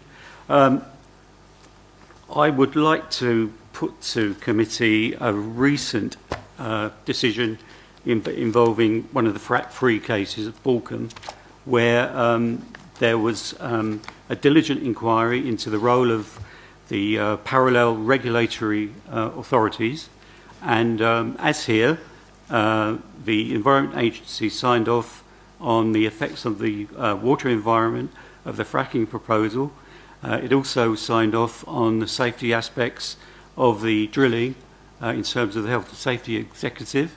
The ruling directs the court's attention was directed to the diligence of the planning officer's report, and held that members were fully entitled to rely on the officer's report, which went into these consultations in some detail, and the planning committee could safely leave these matters to the parallel control regimes, namely, in that case, the Environment Agency and the Health and Safety Executive. Here, Mr Chairman, we have the role of the Environment Agency opposite Thames Water in terms of the Framework Directive and its policing.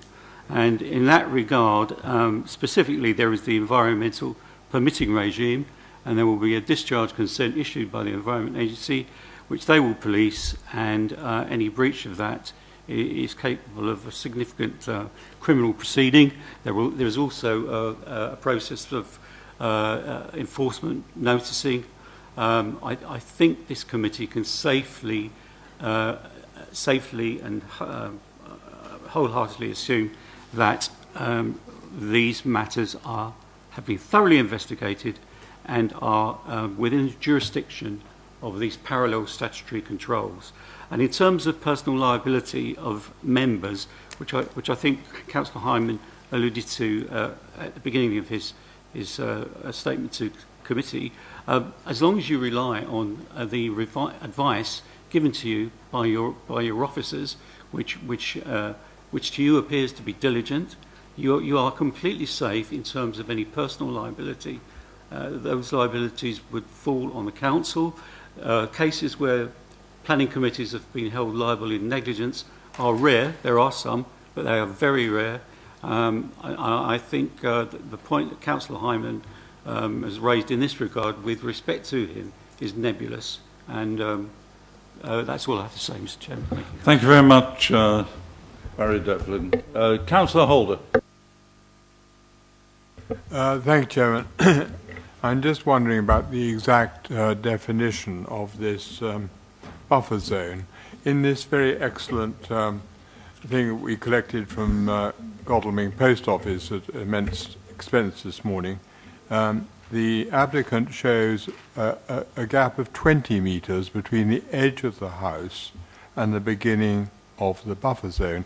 I'm just wondering what the buffer zone is. Is it in fact the tree trunks, or is it in fact the foliage? How do you measure the buffer zone? And I noticed that Cranley Parish Council on page 110 says that in fact the 15-metre buffer zone exudes into the middle of the road. So is the buffer zone between the road and the trees, or between the houses and the trees? I'd like to know the exact definition. I think Peter's already answered that one, but I will ask him just to confirm that, please.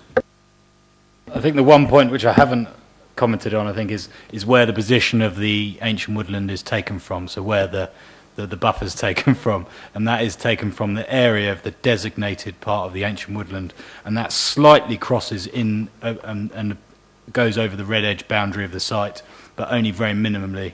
But effectively you can take it just inside the red edge boundary, and the buffer zone is taken from that edge. Thank you, Chairman. Councillor Bolton.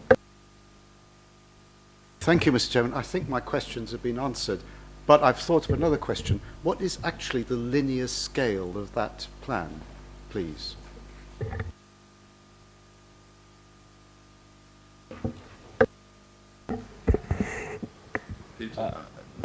This plan in here, so the proposed site plan is a scale of 1 to 500 at A1. Thank you, Chairman. Come back. That doesn't help. Yes, I should have rephrased it. If you look at the road up to the red line, for example, what is that distance? Is it 15 metres, 5 metres, 10 metres?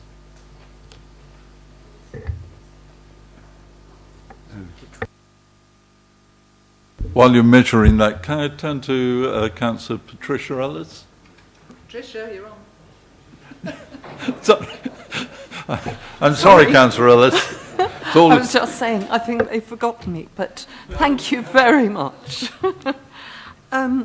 This site is actually in my ward, and I have to be perfectly frank with you that I would love for it to be rejected, along with a number of other applications that have got permission or are being considered at the moment. And I think about the wider issues, and I promise you I'm not going to go into them again, but the highways in the area, the Alfold Road, water quality, and I share grave concerns about water quality in Cranley. However, acting in my capacity as a Waverley Borough Councillor, hopefully a responsible person, and taking into account the legal advice regarding the letter from the Cranley Civic Society, which I have to admit I also thought was vaguely threatening, and I didn't like that, and reports from the officers. I'm afraid that I cannot really establish in my own mind appropriate or acceptable planning considerations that could be upheld, on which I can actually vote to refuse permission in this case. Thank you. Thank you. Councillor Gray. Oh, I'd forgotten I asked.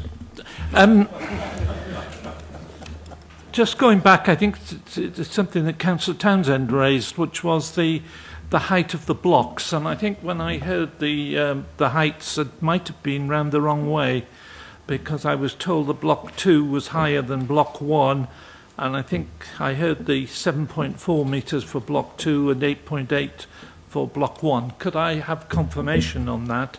And just one supplementary, and I hate to go back to the buffer zone, But if this site is going to impinge on the buffer zone and Barclays impinges on the buffer zone, does that mean we squeeze the ancient woodland?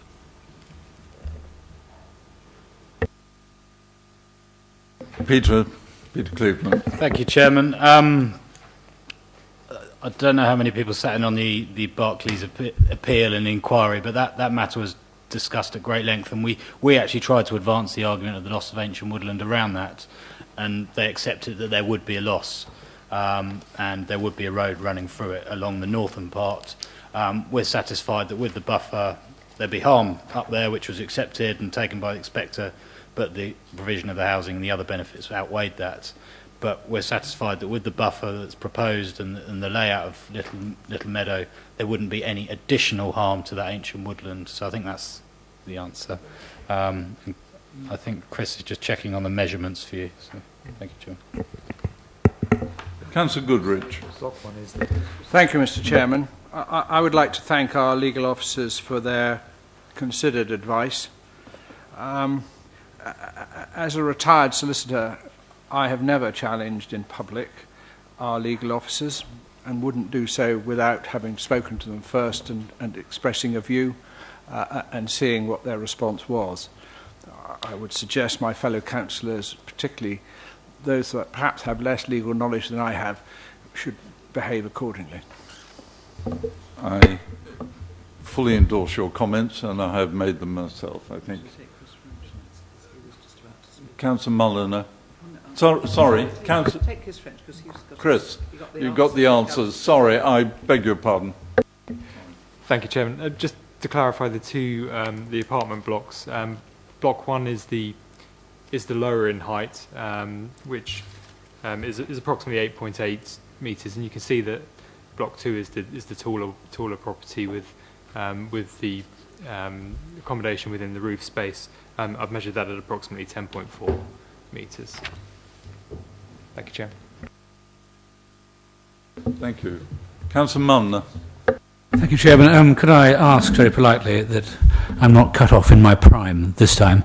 I was actually, the questions were, which I asked earlier, were a lead-in to a point I wanted to make. I've got a further question now and then 2 points to make. In fact, I'll skip the question at this stage. The 2 points, could we look at the plan showing the affordable housing, please? My only comment, and the other point I'll make is about the height of the apartment block 2, which I think is too high. I think if one of the local members wants to propose an amendment, which I assume we can do at this stage, in fact, that's really the question. If we felt that a building was too high, could we propose a condition to require a lower building? Peter? Thank you, Chairman. I think that would actually be very difficult because it's a reserve matters. If we were at the outline, we could put a condition on it restricting what scale of development, but they're asking for detailed approval of that. So if that was to be put forward, it would either be a deferral to go back to the applicants to provide a new wholesale design and to try and accommodate their number of units elsewhere on the site, or have to reduce the number of units if they can't do that. So that would be the only, or you would find it unacceptable and vote to refuse it. So they're the two options, unfortunately. Thank you. And my other point, which troubles me slightly more, we've always argued against any implication of ghettoisation where affordable housing is concerned. And I do feel troubled by the fact that the four on the left are very much a group. And I'd have been happy if they'd been spread out over what is quite a large number of units. I wonder if anyone else has the same feeling. Peter? Thank you, Chairman. I do note that point, but we do need to have an element of a quantum together, and you cluster them for management and maintenance. So that's what registered providers would like to see, and it's usually in the region of about 10 units at a time. What you will have here is development to the south as well, in the Knoll Park Initiative scheme, which has got the resolution to grant. We're just finalising the legal agreement. So to the south of where those properties are, you will have another set of dwellings and residential properties in here, and we will just need to look to maintain that we get a mix and we're not getting another block of affordable there, so it has that impact, because we want that relationship and these sites to be connected, interconnectivity between the two. So my view is that that's a you wouldn't want too many more than that, but that is an appropriate quantum for a cluster of dwellings. And then further over, you've got affordable units opposite market units, so you do have that mix. But it's a fair point to make, but our affordable housing officers do also look at that to make sure that exact point that we don't have too many together, so you have that social inclusion across the site. So hopefully that's helpful. Thank you. Councillor Barham. Chairman, well, I think there's clearly, in my view, a great misunderstanding with regard to ancient woodland. I've never had the ancient woodland police come into my garden and tell me what I'm supposed to do, but a third of the bottom of my garden is now designated as an ancient woodland, and I first saw that maps that were drawn up on 2011. It spreads down into other land which I have access to, and I wander there along with lots of my neighbours into that woodland and enjoy what is there and the riverside setting that is there as an agreement with the particular landowner. If you talk to the agricultural officers, they tell you that you cannot harvest from ancient woodland, you can't destroy it, but you can manage it to a degree, and therefore that's perfectly acceptable. Therefore, the point of trying to put fences around ancient woodland seems to me a bizarre situation. We want a soft opening, and if kids get into there, does it really matter? It's ancient woodland, it's just not developed land. So and of course we have agreed, certainly on, as you said, on the Berkeley Homes one, to allow a road to encroach through part of it, because that was deemed to be a necessary change. And in Swallow Tiles site some few years ago, when we argued about that, and people did argue about and try to defend the ancient woodland, we actually put a footpath and cycle route through that ancient woodland without spoiling the integrity or considered integrity of the ancient woodland. So I'm happy with what is being proposed there. Thank you. Can I... Councillor Dinas, I think you've indicated. Thank you, Chair. There's been a lot of discussion tonight about the water quality and sewage, and obviously this has been dear to my heart locally, but I've also have to take note of the advice that's been given by Mr Devlin, which was quite strong. And there was an email that was sent out earlier from Thames Water, which sort of asks and supports what's happening. So although I might have my own reservations, I have to base it on what I've heard tonight, on the legal advice I've been given, and that email. And I think, if anything, my colleague next to me said she wishes that there was reasons that she could, say refuse. And I would put my hand up and support that. I wish I had good planning reasons, but I think the legal advice and what we've been provided, unfortunately, takes that away from me tonight. So it'll be a very, very reluctant, but I have to base it on what I've been given. Thank you. Councillor Townsend. Thank you, Mr Chairman. I'm disappointed that my integrity as local ward member has been brought into question. I'm not here representing Cranley Civic Society. I'm here representing residents, of which Cranley Civic Society members are probably amongst them. With regard to the meeting that Peter mentioned on Monday and the experts attending about the water quality and the drinking water and the asbestos, they did not dispute any comments whatsoever regarding blue asbestos, crocidolite, within the drinking water supply network. And that is why working parties have been selected to move this forward and to investigate further, and why drinking water quality tests are being made. The 15-metre buffer zone, I think people are getting confused, because it isn't to do with the distance from the dwellings, it's to do with any built environment. It is meant to be a natural zone, and it is protected under the NPPF, paragraph 10, I believe. So that is a planning reason. There is no need to build within the 15-metre buffer zone. When the ancient woodland was agreed for the Berkeley Homes development, that was with mitigation at Chiddingfold Forest, with mitigation. It wasn't just built upon and ignored. This ancient woodland has been undisturbed by virtue of its very character for hundreds of years. It has not got pathways going through it. It is absolutely, completely dense woodland. and there is no reason to build within 15 metres of the buffer zone. And also, I would just point out that the Environment Agency did, when this application came before the JPC previously, actually stated that the local authority has an obligation to have due regard to the Water Framework Directive. I can see no papers against the application that show that due regard was given to the Water Framework Directive when deciding the outline planning permission. The water cycle study that has now been carried out within the local plan does state that there will be a detriment to the river Cranley waters for a period of, I believe, from my memory, it was 1.5 kilometres of the actual river itself. So I would welcome members, to, as I said previously, to please look at this application as it stands now. There is no reason why we have to have buildings that are 3 stories high in the middle of countryside. We can't rely on another application next door. We are told that this application must stand on its own. So therefore, this has to stand as an application in the middle of the countryside, isolated from the development at the moment. The buffer zone does not need to be built on. Houses can be moved so that the ancient woodland doesn't suffer further detriment to it. Thank you, Mr. Chairman. Thank you. Do the officers wish to make any comment before I move to the recommendation? Barry Devlin. Thank you, Mr. Chairman. Really, the due regard that local planning authorities are to have to the Water Framework Directive, absent relying on the controls that the Environment Agency will impose and manage.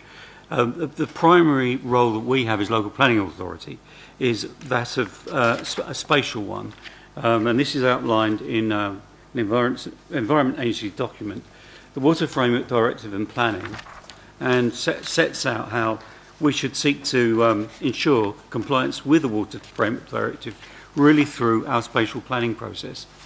And this document I can make available to the member if she wishes. It's dated February 2006. It sets out a number of case studies and underscores the fact or the requirement that our input as a local planning authority is to influence the system through our local plan process rather than individual planning decisions in the development control process. Thank you, Mr. Chairman. Thank you, Barry. Can we not ask him if Yeah. he's put it on the website as well? Yes. Mr. Devlin, can we put it on the website, please? Sorry, Mr. Chairman. So, no, I was just wondering, as well as giving it to an individual councillor, whether there's any way we could have this sort of document on the website that we could just access, you know, so that we can, you know, just, that was... Thank you very much indeed. Thank you. So, moving to the recommendation. Chairman, point of information, my question has not been answered. I beg your pardon, sir. Peter? Thank you, Chairman. Yes, she wanted the specific measurement. That was correct. So, site boundary from there to the edge of the highway is about 14 metres at that point, where it joins the highway, but the highway is not straight, so it varies. So it's between 14 and 15 metres along that line, based on the scale plan. So there's a slight incursion there, where I'm tracking the cursor, but then it falls out of the buffer zone at this point until we reach this where it arches up to the north, and that was the point I made. But it's an incursion of between half a metre and a metre along the principal part of it. Thank you, Chairman. Thank you very much. To the recommendation then, recommendation A, that subject to the amended condition 1 and conditions 2 to 7, 9 and 10 within the committee report, plus a condition regarding hedgerow rather than wooden fencing, which hopefully you've got a written condition for. I think, is that... Number 40, isn't it? Where else do we go? No, that was all that. I got 9 twice. 9, 10 within the committee report, this recommended permission be granted. Have I got the amended recommendation correct? Thank you. Yes, and subject to the condition we talked about regarding the hedging and fencing. We'll put wording to that together, and I'm happy to share that with you as Chairman, if that would be helpful as well. Thank you, Chairman. Thank you very much indeed. So, the recommendation A, permission be granted. Can I have those in favour, please show. 1, 2, 3, 4, 5, 6, 7, 8, 9, 10, 11, 12, 13, 14, 15, 16, 18. Those against? Abstentions? Thank you very much indeed. Moving on to recommendation B, that details pursuant to conditions 5, 6, 9, 11, 12, 23, 24, 36, 37 and 39 on the outline planning permission. I've got these. Have you got an accurate one? Have you got? I'm reading from the updated one. Yes, sorry, and we also gave a verbal update to suggest discharge of condition 14. Right, I was writing something else, I think. Apologies, Chairman, a little bit Chris, confusing. could you read it in full then? Recommendation B, please. Thank you, Chairman. Recommendation B is the details pursuant to 5, 6, 9, 11, 12, 14, 23, 36, 37 and 39 of the outline consent and 24. Thank you. Councillor Hyman, comment? I just wondered whether it would be appropriate for us to be allowed to have some debate of this as a separate issue, because these are things which the officers would normally do themselves, and this is delegated to them. We don't need to agree to this. I mean, I certainly haven't seen any details of the foul water drainage or any of those. I would not know whether to vote for or against this, and I'm going to have to abstain again. I would expect all other members would want to do that. So we surely can just leave this to the officers to do and have an alternative recommendation. I think Barry Devlin covered the point fully just a few minutes ago. Thank you very much, Barry. So that has been covered, Councillor Hyman. So can I have a recommendation B to agree? Those in favour, please show. That's 18. Are those against? 1. Abstentions? None. Therefore, planning permission as, or that recommendation B is agreed. Thank you all members. That completes our meeting.